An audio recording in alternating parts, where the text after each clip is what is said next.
The Oklahoma Sooners are fending off several teams for a big-time defensive assistant.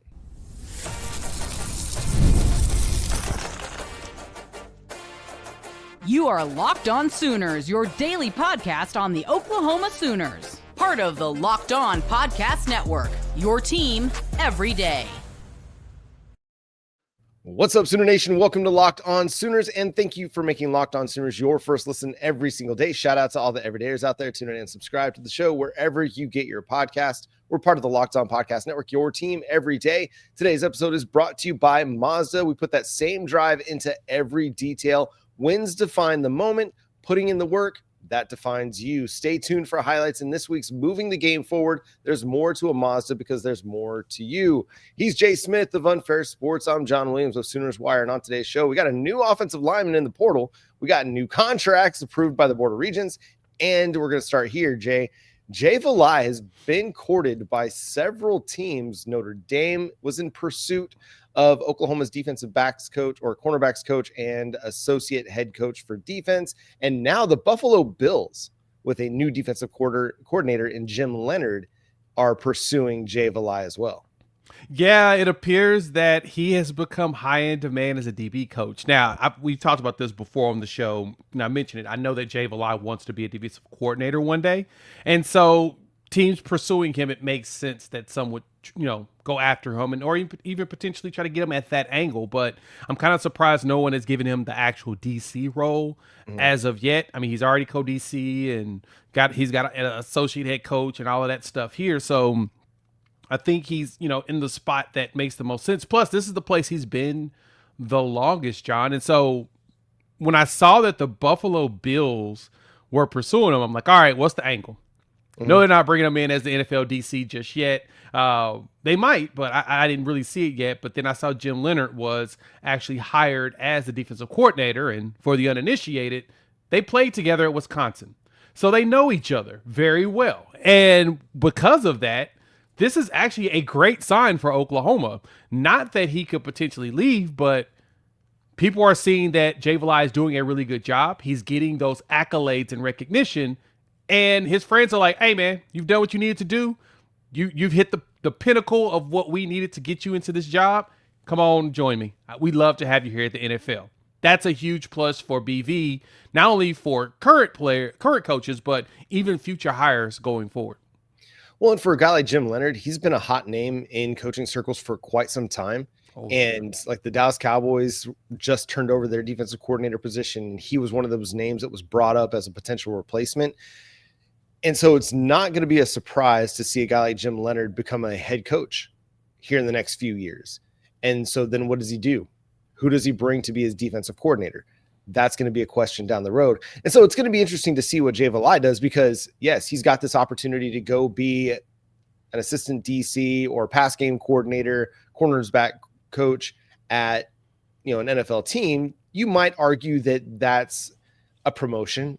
I don't see it that way. I think the NFL and college football are very different games. The NFL is not superior to college football just because it's a professional league. It's not. It's just a different game.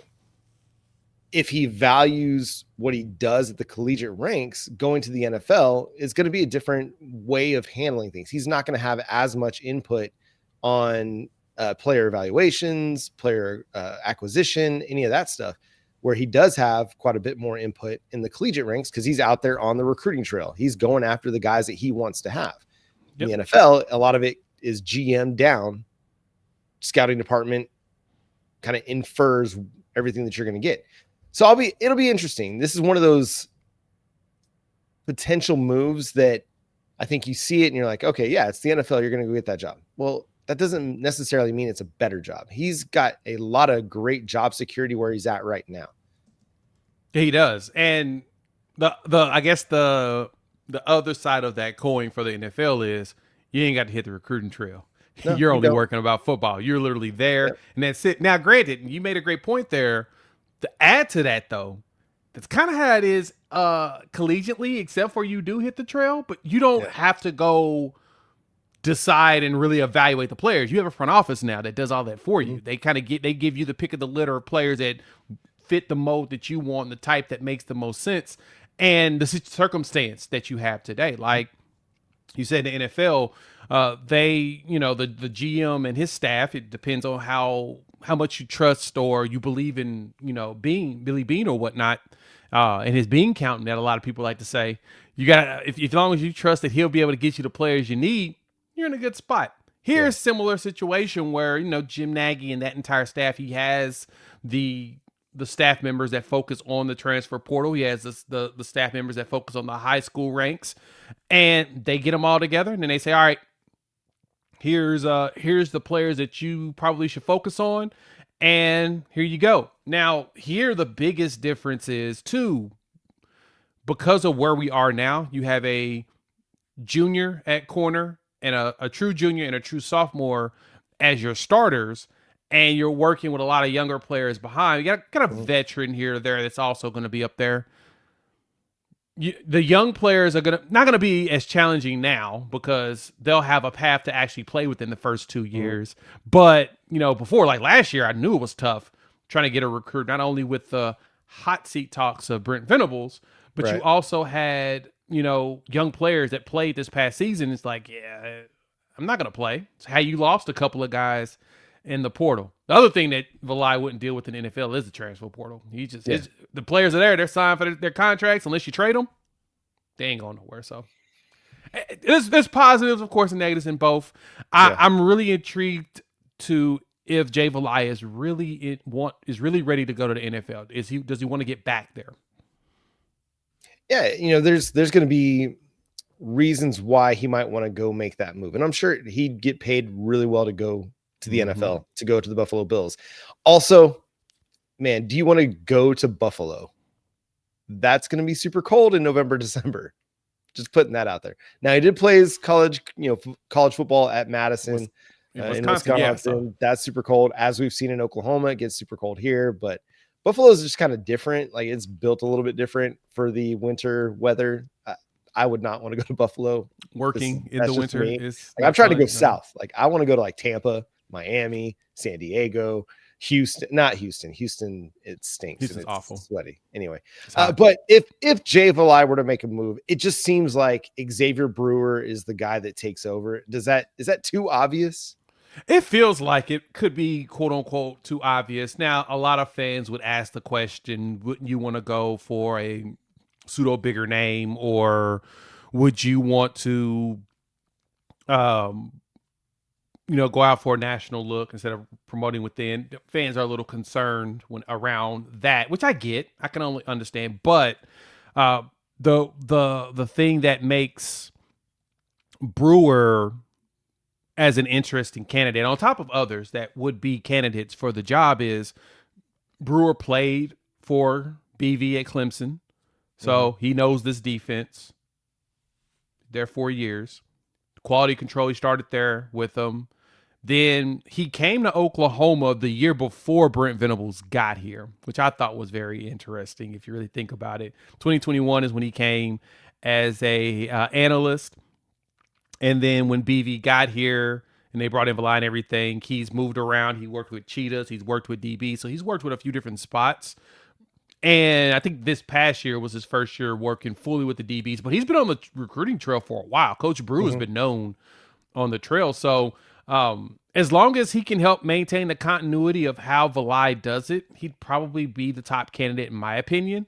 But I do think that BV is going to do a bigger search as well and just, check and see what other options are out there and kind of go from there. Now, some people were wondering, Valai, and we'll talk about this in a minute, actually, the Board of Regents met on the 29th and 30th, which was last Thursday, Friday, and last Friday is when all of the new contracts dropped for the coaching staffs.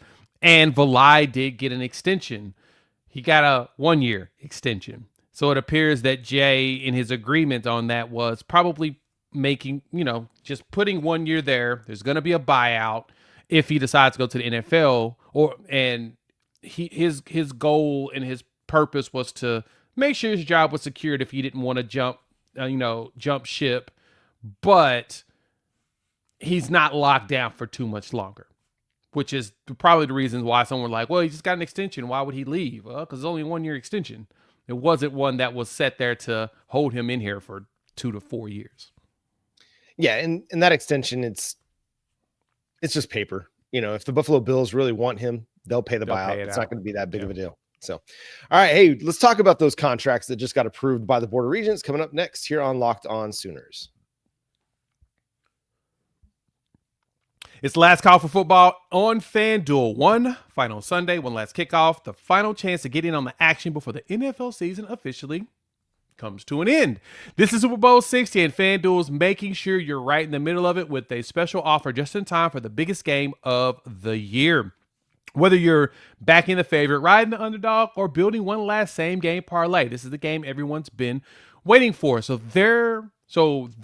is where predictions turn into plays, stats turn into storylines, and every snap feels even bigger. It's the perfect way to cap off the season and make Super Bowl even more exciting for the kickoff to the final whistle.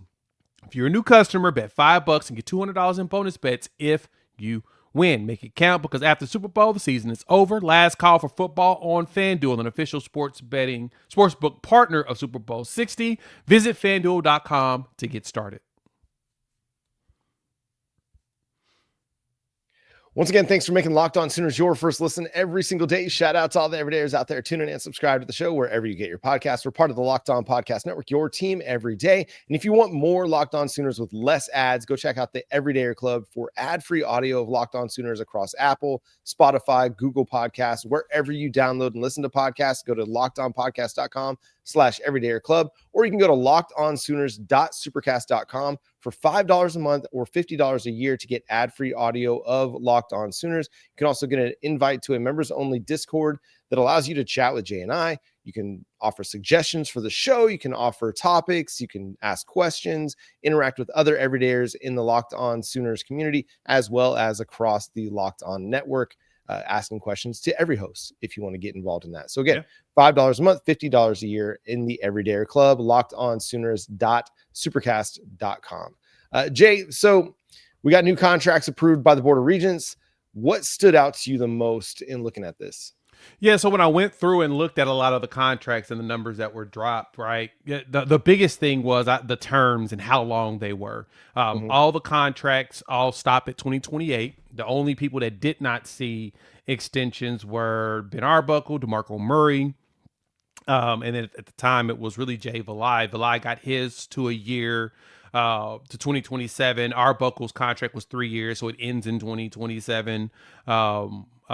And then DeMarco Murray as well, he had that contract extension in 24 when the Ohio State was trying to pull him over, and his was extended to 27. So you got three guys whose contracts are ready for an extension at the end of this coming season, so January of 2027, and then everybody else got to 2028.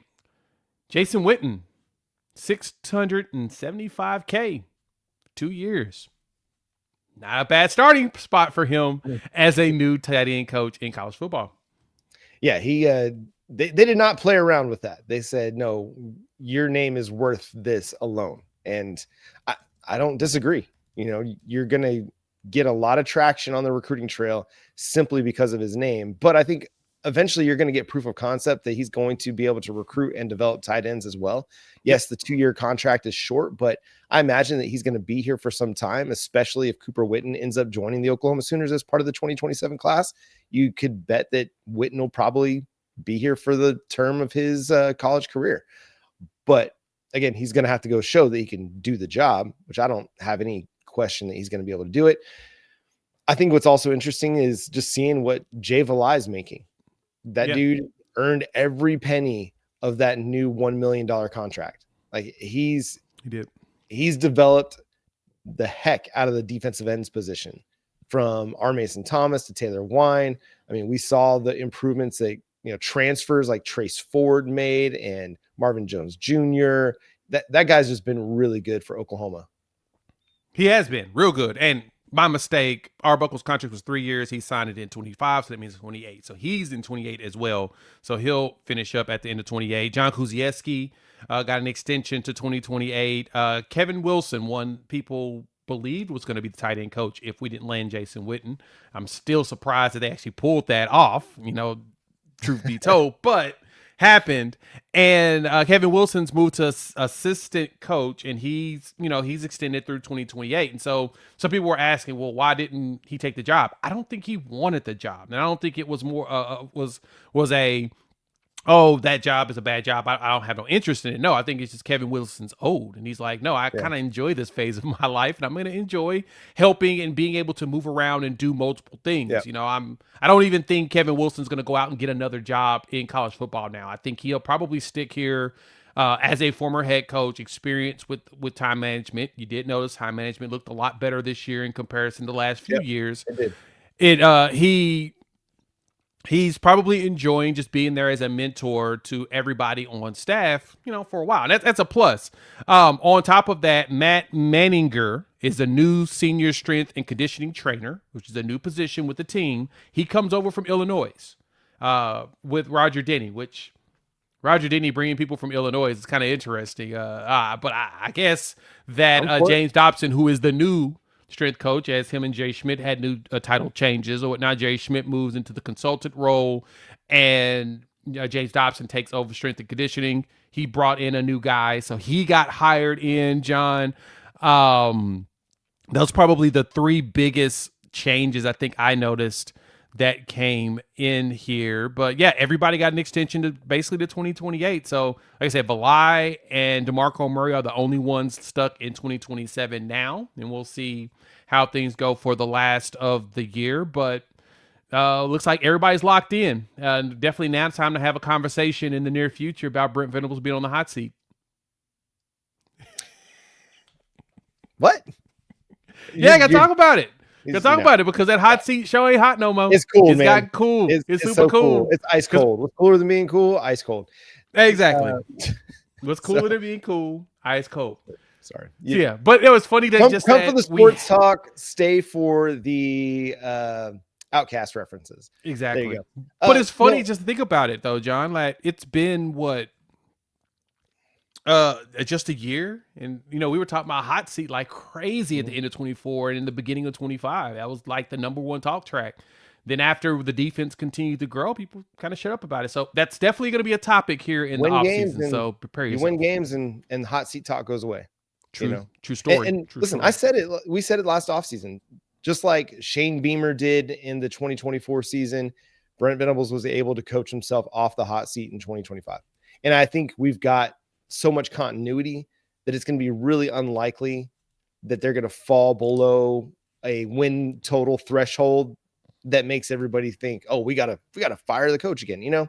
I think we've got this thing heading in the right direction. One thing I wanted to mention on the Kevin Wilson thing, you talked about just not wanting to take a specific position coach job. I think you're right that this allows him to have his hand in a lot of different pots, whether it's with the quarterbacks, who he's had some great experience with quarterbacks, whether it's with Ben Arbuckle and the offensive just design and game planning or whether it's the offensive line and helping Bill Bedenbaugh, or the tight ends and helping Jason Witten. Like, this allows him to use his breadth of experience to just work with a lot of different position groups. And I think that's a great asset. Like, I think it's probably going to just be underrated how important he is.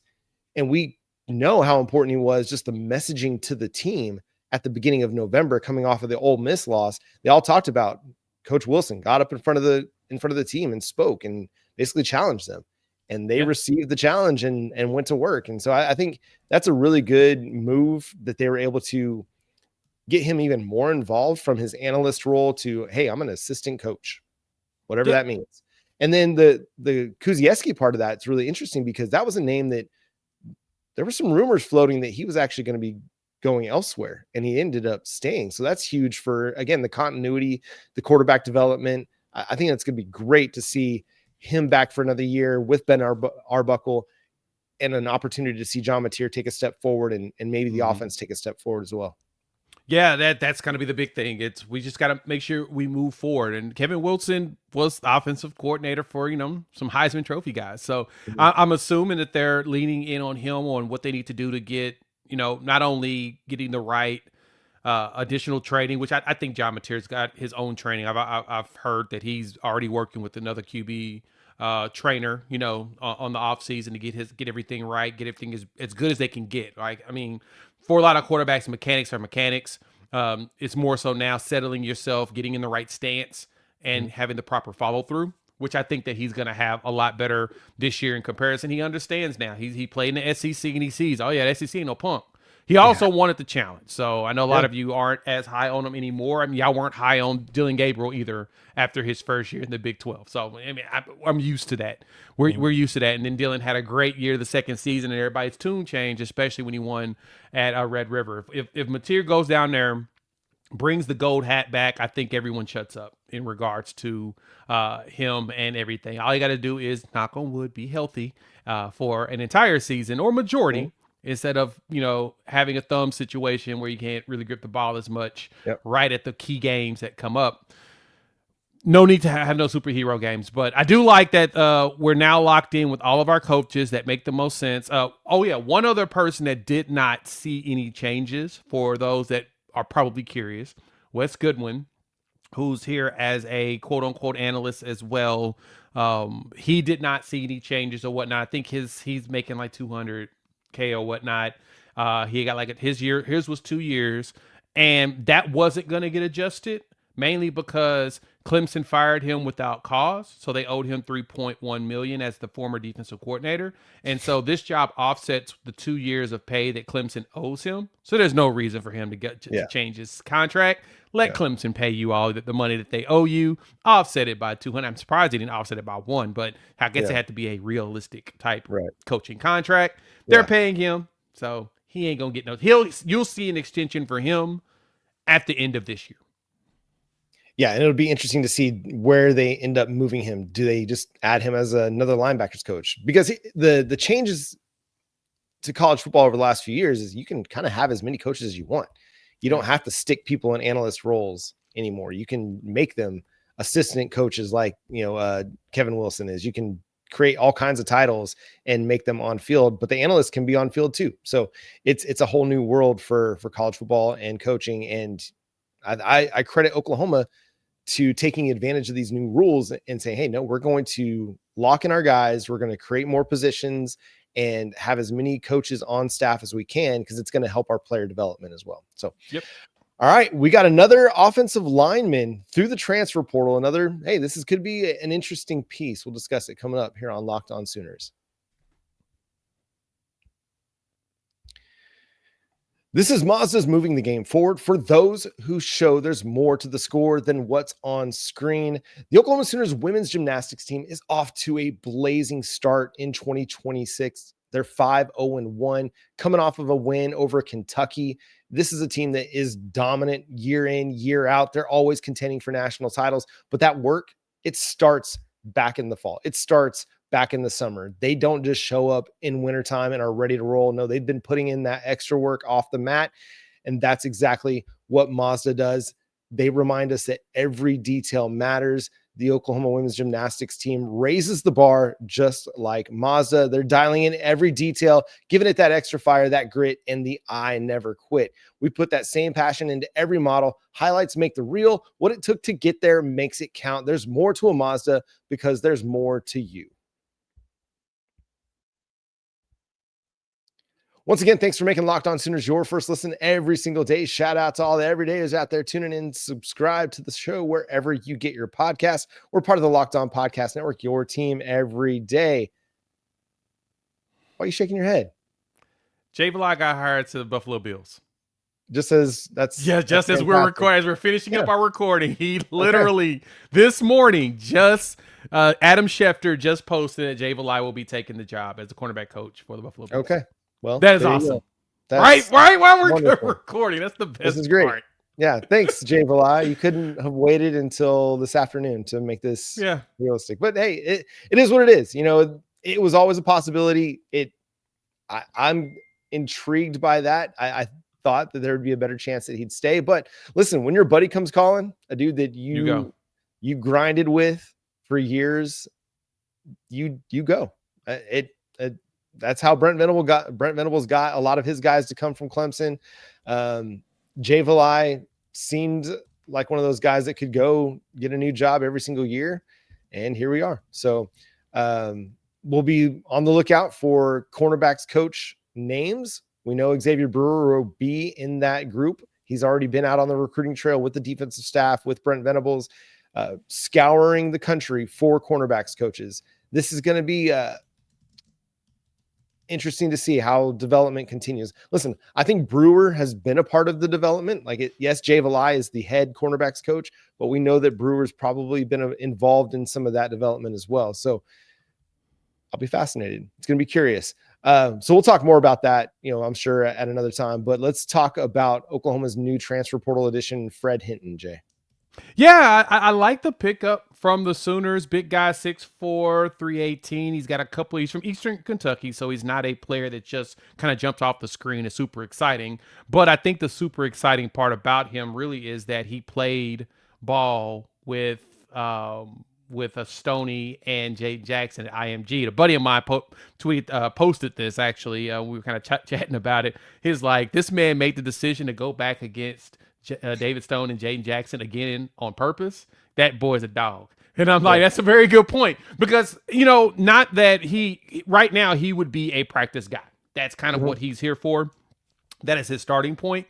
And now that his starting point is that he's going to be facing Stone and Jaden Jackson in practice. So, okay. Nothing wrong with that. That's a good one for him. So congratulations. Well, it's a depth piece with experience. Yes, it's Eastern Kentucky. Yes, there's not a lot of P4 snaps there, but he did start against Louisville at the beginning of 2025. And in 25 pass block snaps, he gave up 3 pressures against Louisville. That's pretty solid, man. Like, he gave up 1 sack, solid performance. I'm not going to sit here and gaslight you and tell you he's great and he's going to be somebody that pushes Michael Fasusi and Ryan Foje or Marion Harris for a job right now. But there's something there that they can work with. There's traits there that Jim Nagy likes that they feel like maybe they can develop into something else. If you can get him in here, make him a versatile piece along your offensive line that can play guard and tackle, that just gives you more opportunities to utilize him. But he kind of falls into the same realm as a Peyton Joseph. He's in there in the mix with all your new 2026 guys, your 2025 guys that haven't really seen much time yet, the Darius Afalavas, the Owen Hollenbecks. And that's okay. You want to add as much depth to that group, as many players with, again, developable traits that you feel like can turn into something down the road. That's fine. He's got 2 years left of eligibility, so that gives you an opportunity to, again, work with him and grow him and see if you can develop him into something.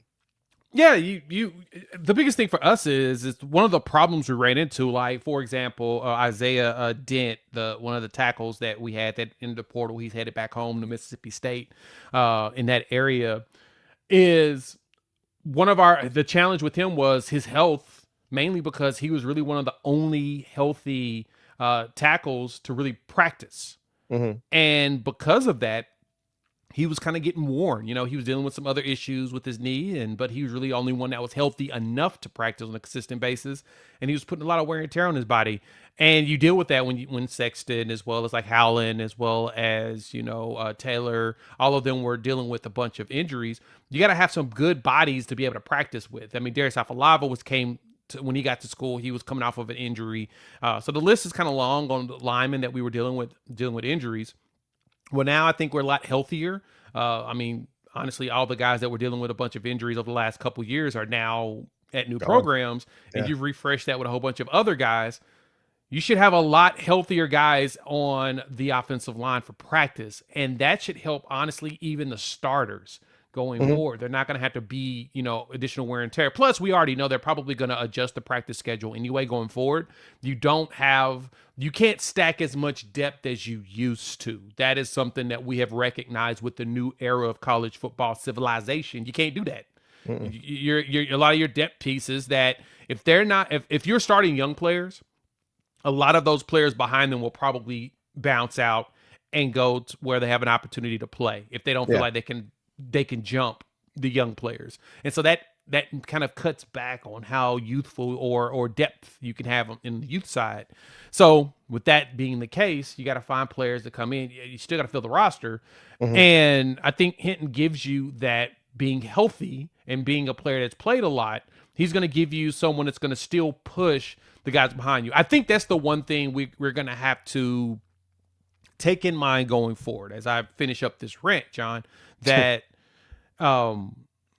the players you're probably going to see going forward that comes in from the portal as pseudo quote unquote debt pieces are guys that are going to come in here and say, I'm going to take your job, because the player that was there previously realized, nope, I'm not going to win this job, so I'm going to go somewhere else instead of possibly staying to compete to see if they can overtake that job a second time. They may decide, nah, I think I'm going to go somewhere else where I know I'm going to be able to do it. They're going to basically do the same thing the guys that are transferring in, saying, I'm going to take your job, so I'm going to come here and see if I can battle it out. And it's on the starter's responsibility to hold on to said job. So I think that's what Hinton comes in and does. He comes in to push. And again, he played at IMG with Jaden Jackson and David Stone. So you know that there's a little connection there, and those boys are probably excited to have him.